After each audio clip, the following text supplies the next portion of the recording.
How's it going, everybody? CardboardSim is in the building, and today I have yet another gem, and I'm glad this gem is complete, somewhat. Y'all know I'm always almost complete on something. So, as you can see in the title, I have figured out a workaround for this standalone Tds Gtn750 650 combo app. So, real quick backstory. When I created this sim and I learned about deleting the interior of the aircraft, and let me show you real quick what I mean by that. So as you can see, there's no interior. You can't see nothing. It's all you see is just wings and that. So that's in essence what it looks like. And it works perfect because I wanted to embody, my sim build. Well, by doing that, I've lost avionics. I've lost everything because I wanted everything to just be here, right? Well, by losing that, I had no avionics. And so the only way to work around that, I found the TDS, because originally I was running the PMS50 GTN750. And then when I did the interior delete mod, TDS, I found out that TDS had a standalone app, which allowed me to run this regardless if I had an interior or not. So I said, okay, cool. I like that. But one thing that always bugged me was because it's a standalone, it just stays on. So when everything is off, it stays on. Even that stays on.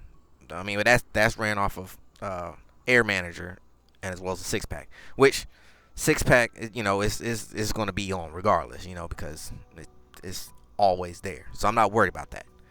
And I mean, for this one, I'm not too much worried about, but we'll see. So, getting back to what I'm saying, I was trying to figure out a way for the longest time. How can I turn off the 750? Because I just recently got the combo. So whether I had just the 750 or the 650 or both, I wanted to figure out how can I turn this off so that when I flip this switch on and off, that turns on and off. My autopilot turns on and off, as it should, but that always was there. And so it was just like every time you get into the aircraft, like all of this was always on. Let me stop rambling.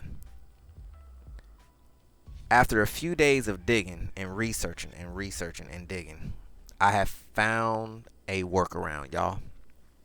Yep, I found a workaround. So, let me show you how it works. Here's my avionics switch, and it's off. Dun, da, da, da. Yes, y'all, I figured it out. Off and off, and when I turn that back on, it comes back on. Oh, it's such a beautiful thing. It feels so good. I can go to sleep in peace tonight knowing that I did it. Now, it's not a perfect setup right now because I'm still working on it. But as far as that turning off and on, that worked. That's solid. I don't have to worry about changing none of that. Only other problem I have is keeping it from disconnecting. Now, I've gone into the spacedesk main panel on the PC, and I changed the disconnect delay setting from the default 45 seconds to -1, which I read somewhere in some form that says if you put -1, that's pretty much considered infinity, so it'll just pretty much just stay on. So I've been trying to use that, but for some odd reason it keeps wanting to reset. So I got to figure out how to keep that setting in spacedesk. But once that's set, I should be good to go. Now, to make this work, and I'm not going to go into too much detail on this, I just kind of want to show you how, you know, what's going on. It's 2 apps that I had to download to make this work. One was MacroDroid, and 2 was Activity Launcher.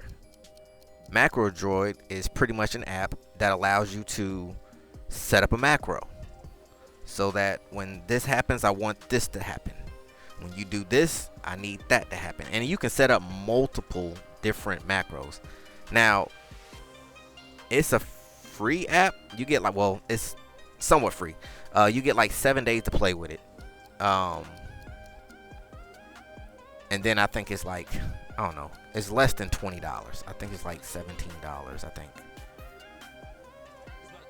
Is it worth it? To me, it's going to be, because it solves my problem. So I don't have a problem spending money that fixes my problem.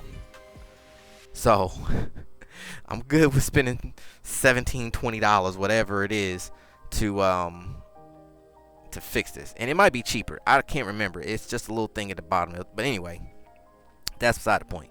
But that's pretty much what MacroDroid does. You go in, you set up a trigger, and then create an action for that trigger. So my trigger is, when USB is disconnected, I want the screen to go off, and that's pretty much what that did. And then of course, when it's plugged in, the power goes on. And like I said, I'm not gonna get into much detail on how I did it, but that's the work. And then Android Launcher is another. It's an APK app that you need to download that will disable the not the home screen, but the what do you call it? The unlock screen, the lock screen. Yeah. It disables the lock screen. So that way, because in the beginning you would turn it off and turn it back on, and it would go straight to the lock screen, and then you have to swipe it up, and you know that takes away the realism, shall I say, the immersion.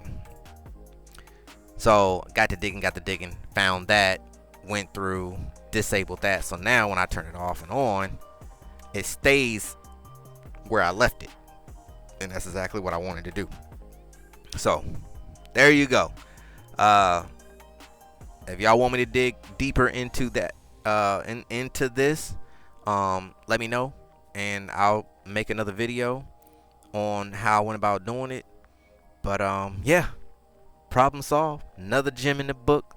You learn something every day when it comes to this world. I love what I do. I love this sim life, and I just want to continue to learn and build and educate everyone else along the way, so that you know you can get your sim working the way you want it to work, without the hassle of having to go through everything. You can just come to CardboardSim and he'll have all the answers, and if not, he'll figure it out or find a way to get you the answer you're looking for. So that's all I got on this video. I hope you like it. I hope you learned something. See you in the next one. CardboardSim signing out.